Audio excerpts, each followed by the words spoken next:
காஞ்சிபுரம் மாநகராட்சி 47வது வார்டு ஓரிக்கை சர்வோதயா நகர் முதல் தெருவில் அமைந்துள்ள ஸ்ரீ அங்காள பரமேஸ்வரி மற்றும் ஸ்ரீ பச்சையம்மன் திருக்கோவிலின் 18ஆம் ஆண்டு மாசி மாத மகா சிவராத்திரி மற்றும் மயான கொள்ளை திருவிழா மார்ச் 8 நடைபெற்றது.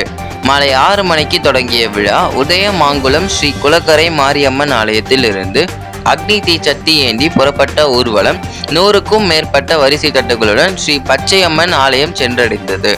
500க்கும் மேற்பட்டோர் இந்த ஊர்வலத்தில் கலந்து கொண்டனர்.